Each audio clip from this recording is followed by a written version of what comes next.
Welcome, everyone, to another episode of Finding Freedom Through Confidence. I'm so glad that you're here with me this morning, or this afternoon, or this evening, wherever you are tuning in from. You know that promotion that you got it because you were best at what you did, and you were the top performer, the expert everyone went to, the person who could get it done no matter what. And so you developed a script for success, and it worked beautifully for you in that time, space, and season and context. But here's the thing, what I've seen, it's that what if that script that you have developed that earned you this promotion, that earned you this new title, is now your biggest thing holding you back? If we haven't met us yet, I'm Tanique Easy, the speaker, corporate trainer, facilitator, and empowerment coach. And I help organizations to train and develop their new frontline and middle managers by equipping them with vision, mindset, and performance strategies using my proprietary MVP framework so they can lead, mentor, and coach their direct support or their direct reports to thrive with confidence. As we always say on this platform, confidence is not something that you pick up from a supermarket shelf. It is actually an ever growing muscle. And so, you know, that deep feeling down inside of you that you have to do everything yourself. That that pressure that you have to have every single answer. The belief that your value is actually tied to how much you personally do and how much you personally produce. Here's the thing, that I just shared with you, that's the old script. That assignment has expired, that assignment has passed, and it's time for you to let that old script go. It's time for you to release that old script, because that was for an assignment, that was for in a time, space, and season and context. But I want you to listen to this, because the research shows us that up to 40% of new managers, they either fail or they want to leave that role within just 18 months. And it's not because they suddenly forgot how to do their job or how to do the work. It's because the job has changed. But your internal script as a new frontline manager, as a mid-level manager, your script has not changed with that job. Your internal belief system didn't evolve with it. And so in our session today, we're going to be breaking that script. We're going to be breaking that script together, because we want to find those beliefs that are sabotaging you, and then also the process that you are leading directly. And so we're going to be doing that today. Let me share my presentation with you.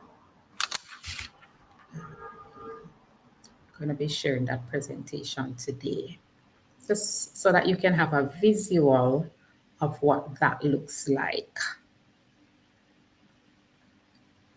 Just let me get that up.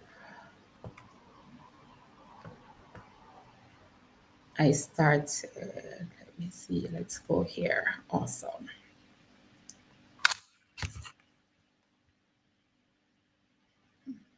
My device is moving pretty slow. I think I'm having some internet challenges.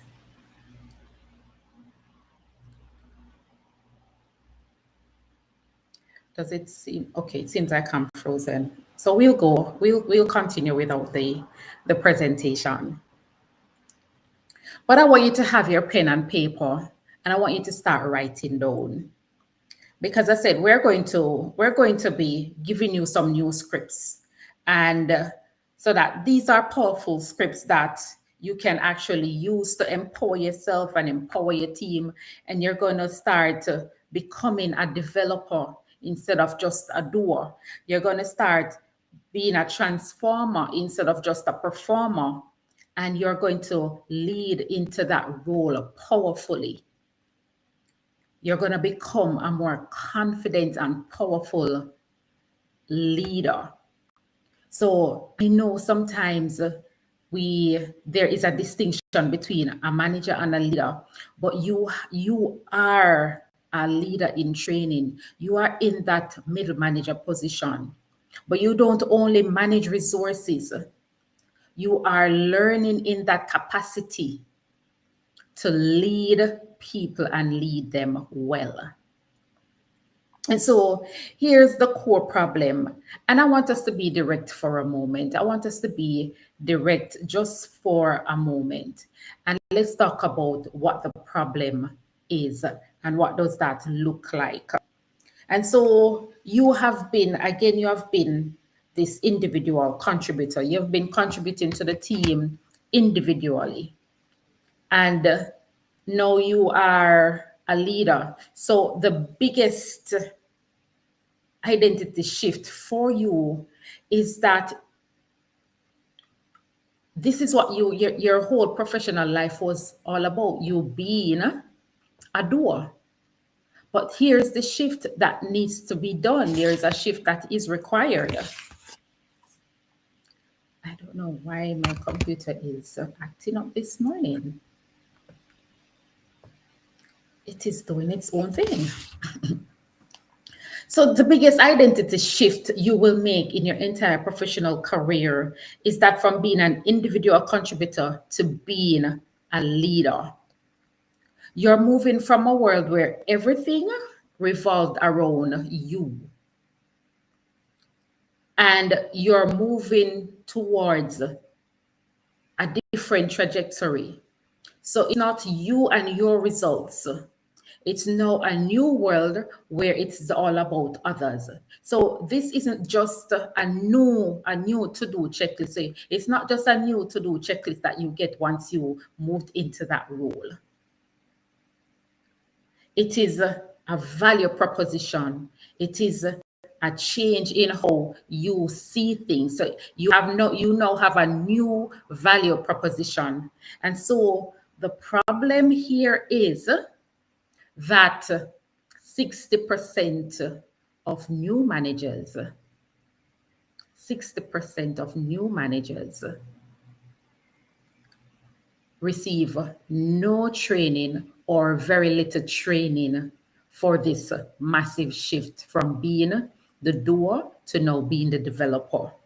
So they were handed a new title, but still they were operating on an older software. You know how when you have a phone, you have a phone and it tells you to update.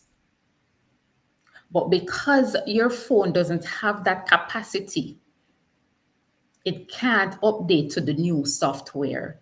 So you keep operating on the older software. And things become slower and slower. And in the process, you get frustrated. And that's what happens. That's what happens when you become a new manager and your software, your internal software, is not updated. Your mindset isn't updated. So This is where the imposter syndrome comes in. This is where the feeling of like you are not a you are a fraud. This is where you feel like, you know, I'm not cut out for this. You start micromanaging more than you should. And so you don't delegate and you are burning yourself out. And not only yourself, but you're burning your team out as well. And your team feels like they are not trusted and they become disengaged.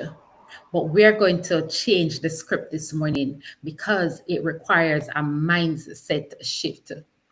So the good news is that we can change that. Your brain is not fixed. Your mindset is not fixed. You see, the science of neuroplasticity proves that we can physically create new connections, new habits, and new beliefs. So you can intentionally retrain your brain for leadership, but it takes practice and it takes intention. So let's get into how we can do this. And I have 6 scripts, which I think are the most dangerous scripts to have. The old scripts, the 6 most dangerous beliefs from your old scripts. So we're going to break those down. And we're going to give you some transformational new scripts to put in place because we're talking about mindset. So the first script that I want us to, the first belief for us to break is that of my value comes from my personal output. And this one is usually the deepest. This is usually the deepest belief that is entrenched. And to break it, it's going to take intentionality. But here's the thing, that's not true. Your value does not come from your personal output when you are the team leader, team manager. Your promotions, your reputations, they are built on your personal ability to produce amazing work. So you're a star player, but as a leader, clinging to this belief is a fast track to burnout. It is a fast track to burnout. And you can become that bottleneck in your team context. And it can also prevent your team from scaling, from growing. So here's the new frame, here's new belief that we want to shift that into. So here's the new mindset belief that we can reframe and write into your new script. It's my value comes from developing my team's output. So this right here is a fundamental identity shift. You see, you're no longer a solo player, you are now a coach. And a coach doesn't run onto the field to score goals, do they? So when you're watching football, if you're a football fan, the coach doesn't run onto the field to take on whether it is a midfield or a center back or a right back position or a defender or a forward. He doesn't run onto the pitch to take on any of those positions so that he can score the goal. What he does, he builds his team so that they can score the goal time and time again. And that's what we want to do. So your new job is not to do the work, but it is to build and to develop the people who do the work. And so the transformation here is moving from a doer to a developer. So you're moving from a doer to a developer of people. And so your success isn't on your to-do list anymore. It's measured by the growth the competence, and the wins of your team. And so when they succeed, you are going to succeed. And now that becomes your new measure of value. So now let's move into the second belief that we're going to break today. And that leads us right into the flow, which flows into this one. So we're going to flow into this second belief that we want to break. And it is that it's faster and better if I do it myself. So the first one is that you thought that the value is dependent upon your output. And now you're saying that, well, it's faster and better if I just do it myself. And you might have said that to yourself on several occasions because every high performer who manages a team has said this. And in the short term, you're probably right. You are probably right. But with the experience as you do this,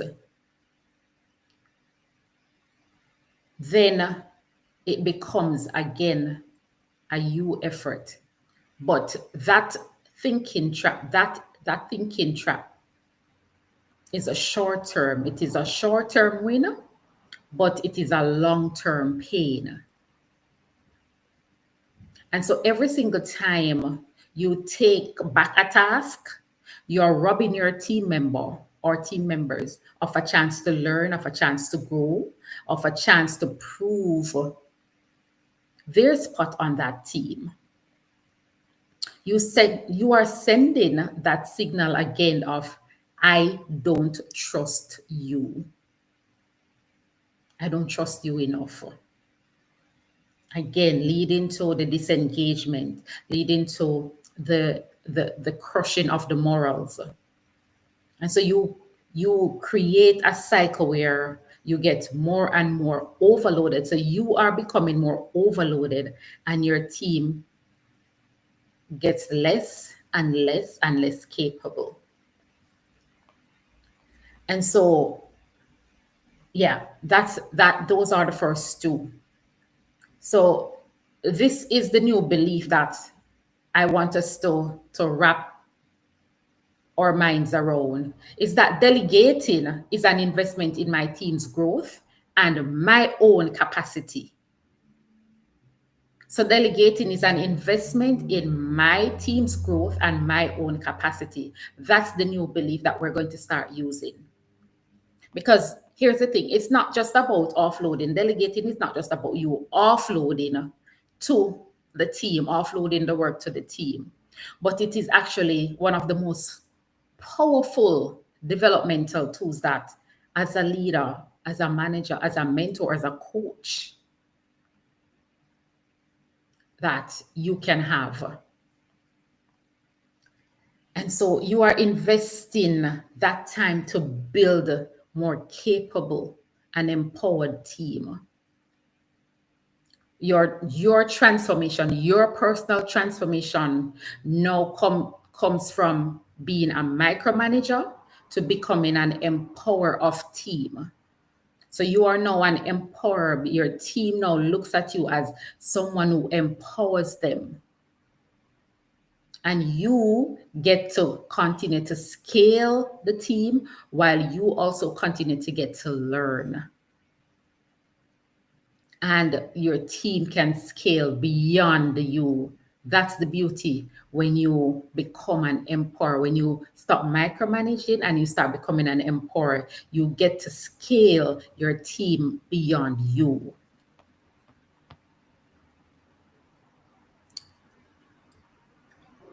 You see, the third belief that we have to shatter is a heavy burden of experience or expertise rather. And that is, oh, I need to have all the answers. No. Yes, you are the expert, and people come to you for answers, and having them gave you credibility. And now, as a manager, You might be leading, well, that might be you're leading a team with different skills or even more current knowledge than you. And it can be frightening. And so you don't have to always be the smartest person in the room. You don't have to always be the smartest person in the room, because when you are, it actually limits your growth. It actually limits your potential. And it actually limits not just your potential and your growth, it stops the persons around you from thinking. It stops them from thinking for themselves, and it also kills the innovation within them. And so here's a new, much more powerful reframe for you, is that my role is to ask the right questions. Because as you become a, a developer, an empowerer, and your role is now asking the right question, you are facilitating transformation for your team as well as for yourself. And so they shift from just giving solutions to asking questions. And that helps the team to find more creative solutions. So questions like, what's your perspective on this? Or what are our options, or what options have we considered? Or what's holding us back from? You see, when we ask these questions, this approach encourages the team to actually take ownership, which is accountability. They're now taking that accountability, that ownership of that vision, of what that goal looks like. And so now you are not just a know-it-all, you are a curious facilitator. So you are this facilitator who is curious, and it doesn't just lead to better solutions, it leads to more critical thinking skills in every person on your team. It leads to that, and this brings us to now the fourth belief that we're going to be breaking. It brings us to that belief, the fourth one that we want to break. And so this is the one that keeps so many leaders in the prison of perfection. Yes. And this one has been my prison for a long time. I have to be perfect to be followed. This one was a personal prison that I am continually breaking down the bars, breaking away at the bars so that I can come out of that prison, escape out of that prison. You see, this is the belief that it has to be flawless. It has to be flawless. There is no mistake. You can't make any mistakes. You can't show any uncertainty. You can't do anything that is gonna look like you don't have it all together. But this actually creates within your team, and this is what was creating fear personally within me. It was creating fear within me because there was a hidden fear that I'm not going to look polished all the time. I'm not going to look like I have it all together all the time. And I had to look perfect. It had to be perfect, the perfect quote, the perfect post, the perfect everything. And that stopped me from doing even greater work. And it creates that culture of fear and anxiety within a team dynamic as well, where persons don't feel safe enough to take risks. They don't feel safe enough to even ask for support because they feel like it has to be perfect because the leader has projected this on them. And that destroys creativity because you're not, you don't feel like you're allowed the space and context and time to be creative and to actually be honest. So it destroys your team's creativity as well as honesty. But here's the new belief. Here's the new belief. Here's the new shift, the new mindset shift that we want to frame. It's that my authenticity and vulnerability builds trust, not perfection, not my perfection. And so the leader who must have the most impact are not the ones that are most perfect. It's the ones that are human. It's the ones that are most human. So when we model this and when we model accountability, our teams model that with us. So you don't have to have all the answers. And it also creates this space of psychological safety that is actually foundational for a high performing team like the one that you have been given. And so the transformation here that is happening with you as that leader, as that manager, is that you are moving away from being a polished performer to an authentic and trusted leader. And your team will start to model that. Your team will start to follow your character, and they will do so much longer, and they will give you the support even greater. Because I have seen that for myself when I started to move away from being the polished performer and I started being more authentic, being more myself, knowing that I didn't have to have all the answers, knowing that I didn't have to look perfect, but be open to knowing that someone else has the answers and someone else can help and someone else can do it even better than I did it. And so that was the transformation and continues to be the transformation. And so the fifth one that we're rolling into, the fifth belief that we're going to break and that we're going to share as the reframe is something that many of us hold on to into our past roles. And it's that conflict should be avoided. Like, how many of us think that? How many of us think that conflict should be avoided, especially for those who are introverts? That you think that conflict should be avoided.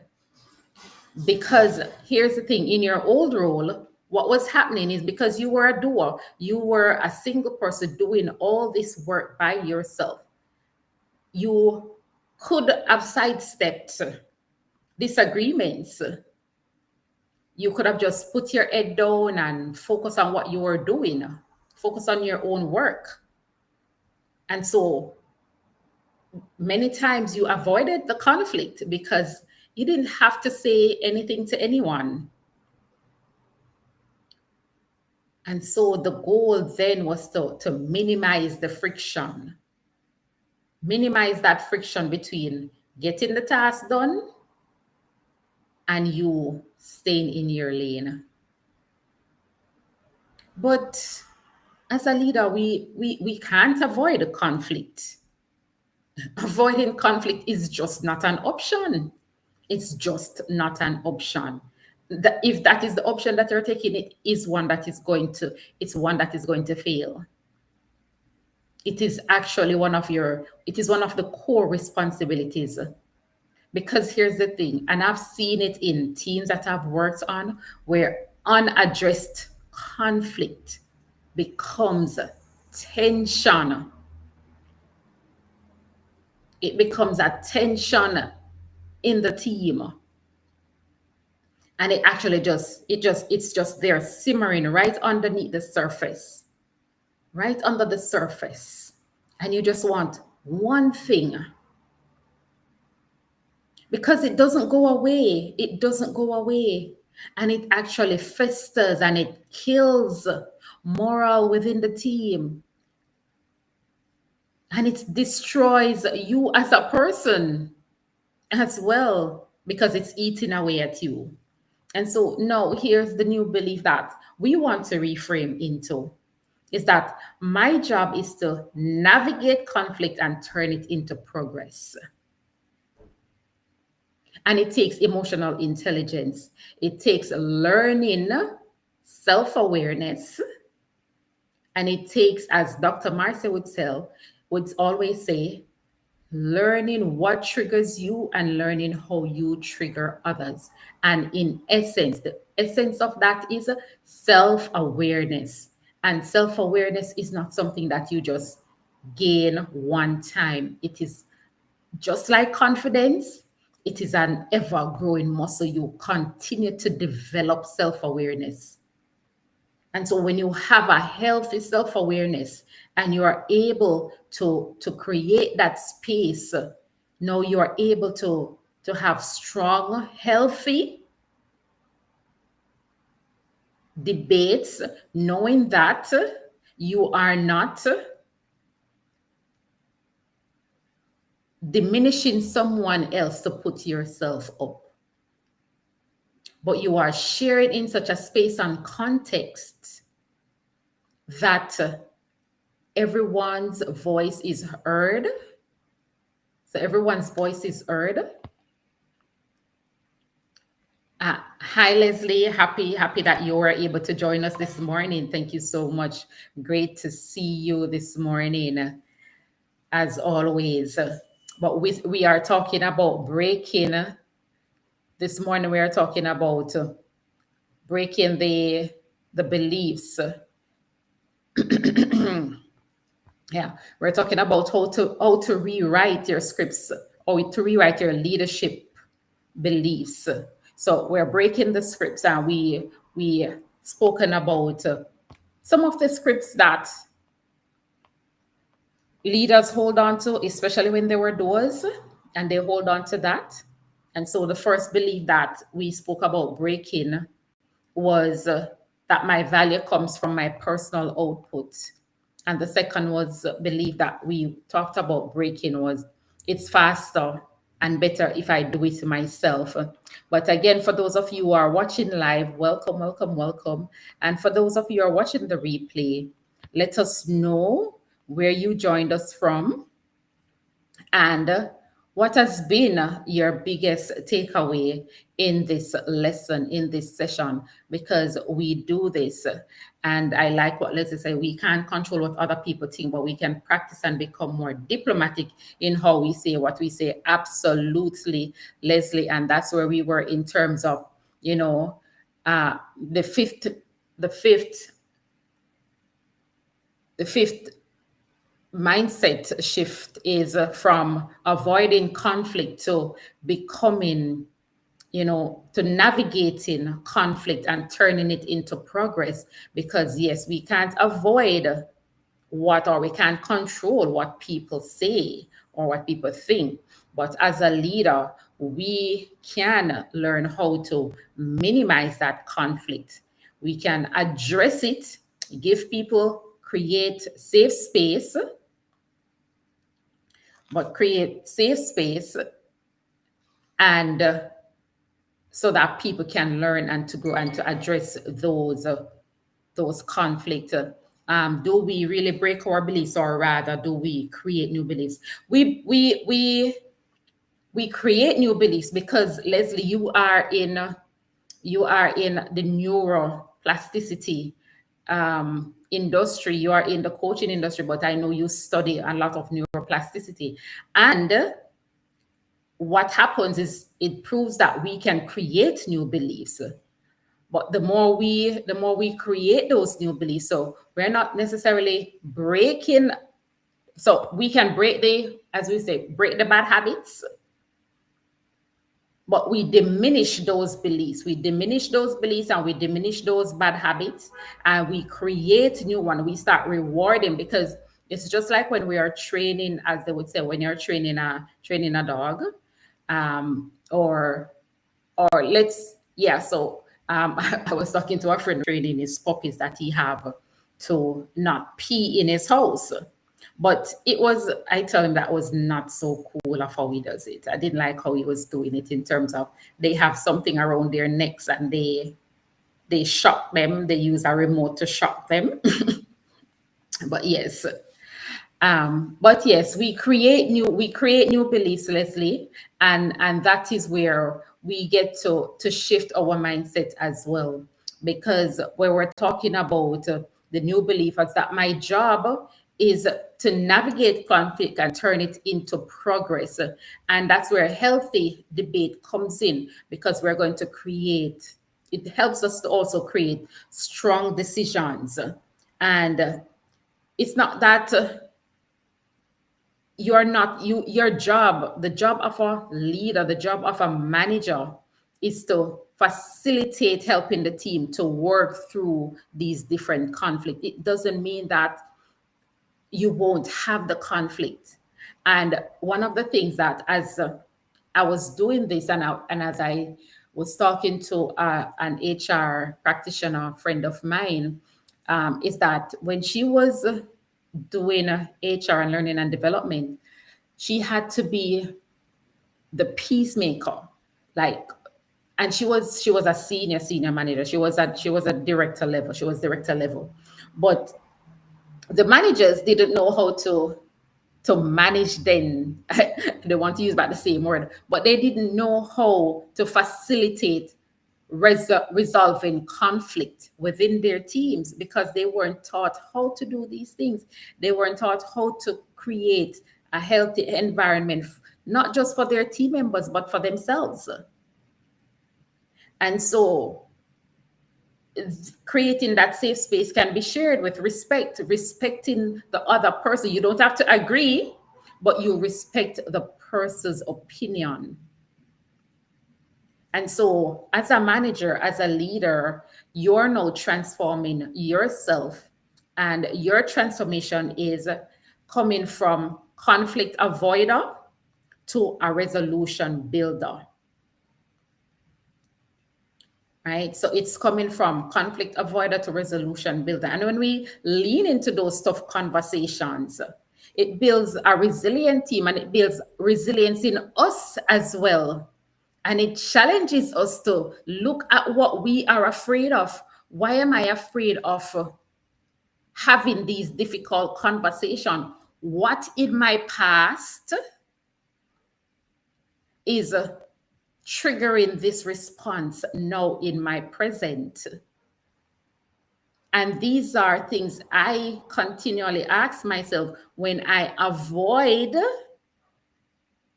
conflicts, when I avoid not speaking up, when I avoid, not having those hard conversations. I have to ask myself that, because not just as a coach, but as a leader within my space and context of within my community groups, within my Toastmasters journey, and having a small team myself, what is it in my past that what is in my past that is showing up in my present, as to why I am afraid of facing these conversation, leaning into these tough conversation. But I realize that as I continue to lean into them little by little, because it's not going to happen overnight, it's going to feel uncomfortable, but it requires growth. And that's where you know that you're growing, because It requires, you will feel uncomfortable, but you do it anyway. You lean into it, and you find yourself becoming more and more resilient. And so you're not afraid now of they challenging your ideas or you challenging their ideas to find out that best outcome. And so we get to choose what we think if we practice enough. Yeah, after all, faith and fear do not occupy the same, not at all. They don't occupy the same moment. They don't occupy in the same moment in time. So we're either fearful or we are using faith, but they are not, they don't coexist in the same breath. So it's not doubt and faith at the same time. So I can't have doubt and said I have faith, because one is more overpowering than the other in that space and context. And if we doubt, not that we don't have faith, but our faith at that time is not as strong as the doubt. So we invest, and I have a YouTube short up that you should listen to. We invest more in doubt and fear than we actually invest in faith over sometimes. And so you should actually go and listen to that on YouTube, because we are actually streaming live on YouTube now. Again, if you are just joining us, welcome, welcome, welcome. We are happy to have you, and we're talking about breaking 6 beliefs that will keep you stuck as a new frontline or mid-level manager, and how to rewrite those beliefs to positive ones that will help you to create a better space for yourself and your team members. And so finally, the 6th belief that we have to break is the illusion of control. My focus should be on managing tasks and processes. And so as a top performer, you were excellent at execution. You knew the processes, you managed your projects, you checked all the boxes. There were no boxes that were left unchecked. You dotted all the I's, crossed all the T's. And it's tempting to bring that back, same task force mindset, into now your leadership capacity, your leadership role. And so focusing on the project plans, the status reports, the metrics, while those things have their place, and they don't get me wrong, all of those have their place, they are not your primary job anymore. And so the new transformational belief here is that my focus should be on managing my team's energy and removing the obstacles. And so great leaders understand that they're not taskmasters. They are conductors of energy. You support your team's energy. They know how their teams feel, and it has a direct impact on how their team perform. And so your most important job now as a manager, as a new frontline manager, as a mid-level manager, new or you've been in that position for some time, is to create an environment where people can do their absolute best work. And so this means you're going to inspire them with a clear vision. So you're not going to leave the vision in the boardroom, proverbially, but you're going to take that vision and you're going to help them to see that vision. And you're going to make sure that they have what they need and recognize their wins. Recognize their wins. And so the transformation here for you as a manager, as a leader, is the transformation is from being a task manager to being an energy conductor and obstacle remover. So when you shift your focus from controlling the work to cultivating the right conditions for success, your team's engagement and creativity will definitely soar. And so let's recap quickly the 6 new beliefs that will become your leadership script that you will now have in your toolkit as a leader. Is that 1, my value comes from developing my team's output. The second new script is that delegating is an investment in my team's growth. The third one is my role is to ask the right questions. The fourth leadership script, new leadership belief script that you have now in your toolkit is my authenticity and vulnerability builds trust. And the fifth one is my job is to navigate conflict and turn it into progress. And the sixth one, my focus is on managing energy and removing obstacle. And yes, I love that, Leslie. Do it afraid. Do it afraid. And I've been doing it afraid. I've been learning how to do it afraid. But here's the thing, I know that this isn't easy. It's not easy. Nothing in life is, but it requires deliberate practice. As a leader, it builds your confidence. Because again, as we always say on this program, confidence is not something you pick up from a supermarket shelf. It is an ever-growing muscle. And so by breaking these old scripts, by implementing these new ones daily, it's going to rewire your new beliefs. It's going to rewrite. You're going to start rewriting those old scripts, and you're going to start rewriting. You're going to build, you're going to create new beliefs, not just for yourself, but for your team as well, because it's going to become your daily action. And so you won't now just be surviving this transition.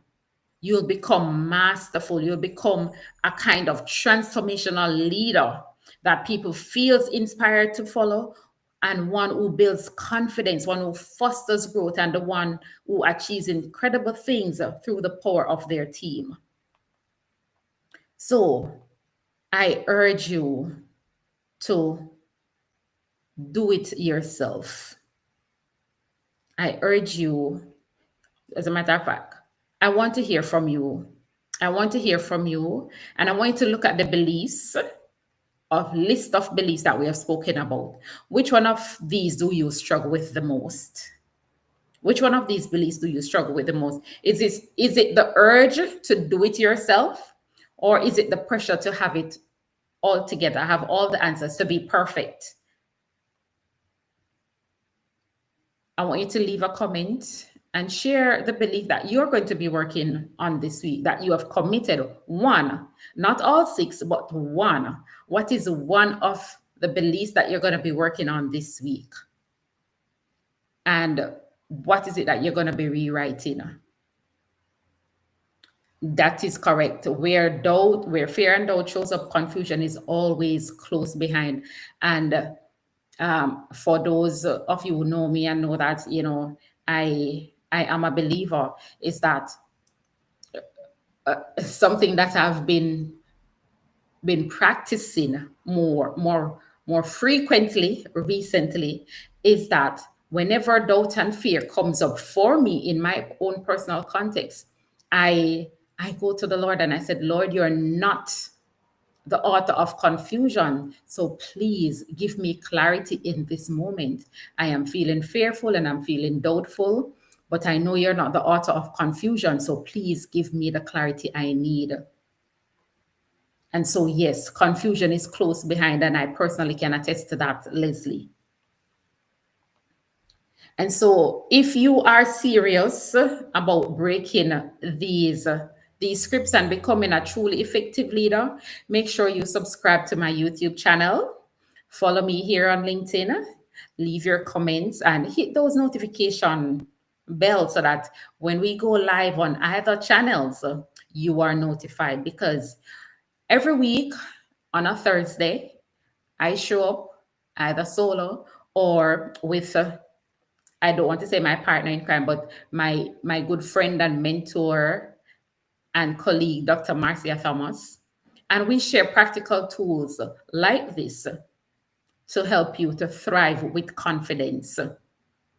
And so I want to remind you also that our Leadership Growth Equation Tour is now open for registration, and we only have 5 spots for this tour season. So click on the link. The link will be in the show notes below. Click on the link and book your spot. Book your spot.